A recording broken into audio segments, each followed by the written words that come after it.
Hi again. Happy Tuesday, and I'm back again to talk about, as promised, to talk about some ingredients that you can find in our common products, the common products that we use in our house, and what they mean for our bodies. Okay, so the first product I'm gonna talk about is alcohol. Pretty safe. Everybody uses alcohol, right? But recent studies have shown that alcohol as an ingredient may actually increase the risk of throat, and oral tongue cancer. So it is something that we find most commonly in mouthwash. Everybody uses mouthwash, I think, right? And I remember when I was pregnant with my son, when you're pregnant, it's really a lot of things that you can't use or you can't take in. And I used to always get sore throats. So my doctor would always tell me to just, gargle with salt water, water and salt, just a natural mouthwash, or if ever I was going to use mouthwash, to make sure that it did not contain alcohol, because it was really, it's really bad for me and the baby, I guess. Next is aluminum. So aluminum is a skin irritant that is linked to nerve damage, to brain disorders, particularly Alzheimer's, in breast cancer. And this is something that you find in deodorants and vaccinations. Okay, hot topic. And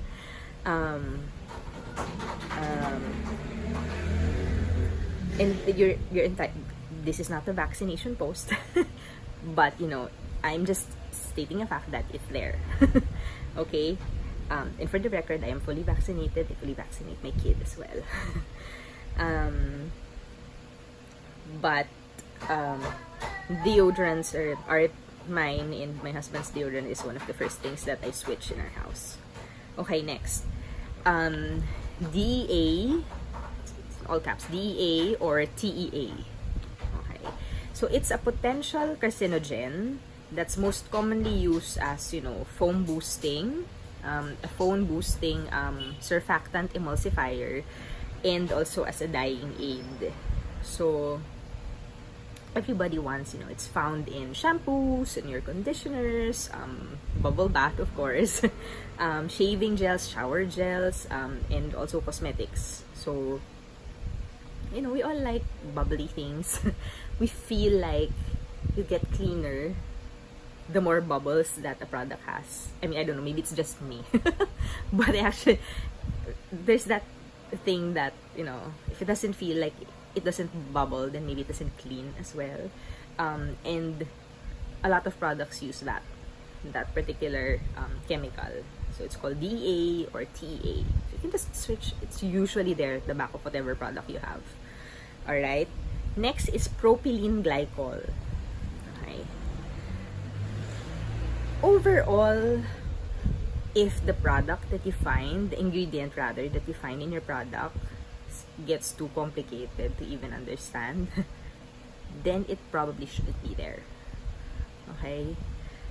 So propylene glycol, it's an antifreeze solvent that's been shown to cause, dermatitis, kidney, and liver abnormalities in animal studies.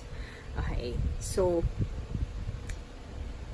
labeling on certain industrial bottles give warnings to avoid skin contact with that particular ingredient. And if you should avoid skin contact, then why is it found in items such as deodorants, cosmetics, shaving gels, again, conditioners, shampoos, toothpaste, face creams, and even ice cream? Alright. Next is sodium lauryl sulfate. sodium lauryl sulfate. It's commercially used as an engine degreaser. Okay. The known effects may include skin irritation and rashes. It can also cause teeth damage. It's also an endocrine disruptor. And I talked last month about how important it is to take care of our endocrine systems. If you haven't seen that video, I suggest you backtrack to it. Watch about the hormone oils and how it supports the hormones and stuff like that in the endocrine system. And I think it's in the Endoflex video where I talk about supporting the endocrine system and what it does. Anyway, it's also has a known effect that may also include hair loss, cataracts, mouth ulcers, respiratory tracts, eye and oral toxicity, headaches, nausea, coughing, and congestion. So something that I'm reading from the Chemical Free Home book. It says a study published by the NTP, which is the National Toxicology Program, according to the Pesticide Action Network, this is in the US, it shows that the substance, sodium lauryl sulfate, exhibits an acute oral toxicity with an LD50 of 1,288 milligrams per kilograms in rats, which basically just means that 50% of the rats died following ingestion of 1,288 milligrams per milligrams per kilogram. Okay. It's found in your shampoos, in our shampoos. It's found in toothpaste. It's found in mouthwash, your hand creams, lotions, found in cleansers as well. Are you scared yet? I know the feeling. I was there. I've been there. I know how you feel. Okay, next. Just hang with me. Just 2 more ingredients for this particular video. Second to the last one is talc. So it's basically, talcum powder. I didn't really think too much about it. But talc has been, is a chemical that has been directly linked to ovarian cancer. And studies have shown that women using talc powder, especially in the genital area, had a 60% increased risk of ovarian cancer. And women that are using feminine deodorant sprays had about 90% increased risk. Okay, so this is found in your baby powder. It's found in feminine powder. It's found in cosmetics as well. And yes, I know we all want to be pretty. I know we all want to feel good about ourselves. And we all love our feminine products. I haven't been using natural products since forever, but I have been using the toxic stuff for the longest time because I didn't know better. But now that I do, I'm scared. Lastly, I want to talk about parabens. Okay, so there are a lot of things under the whole paraben umbrella. And you have methyl paraben, propyl paraben, you have butyl paraben, ethyl paraben, everything that has a paraben linked to it, attached to it rather. It's used as effective preservatives, but it's something that's found to be highly controversial. Okay, so some scientists dispute the danger, saying that the paraben preservatives, although they're quickly absorbed by your skin, and you also excrete it through your skin, so they say it's okay.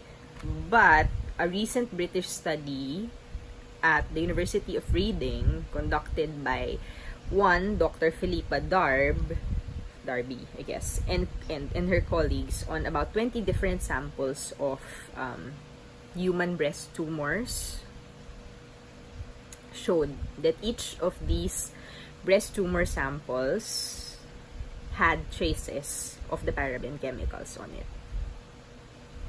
Okay? And I'm gonna quote her. She concludes her study by saying, the detection in human breast tumors is of concern because parabens have been shown to mimic the actions of the female hormone estrogen. Okay. So, I guess that's how, how the thing with chemicals is, it's not, chemicals there are actually chemicals that you found that your body processes, and I think, again, I talk about this in, some of my February videos.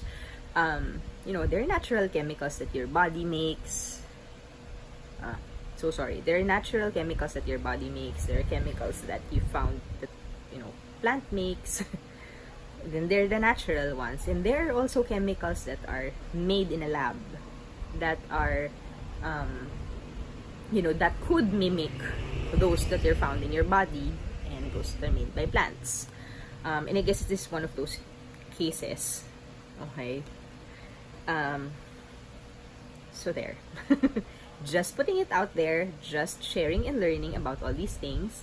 My suggestion again is just review, go through, just grab a bottle of shampoo.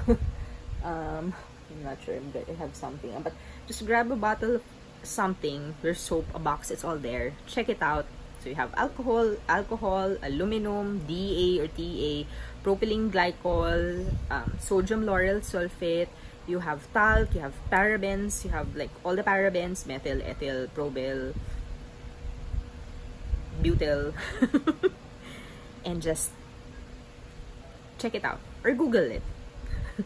We all love Google. So just Google it, see what it does, and know better so we can all do better by our families. So I'll see you on Thursday for part 2 of our ingredients list.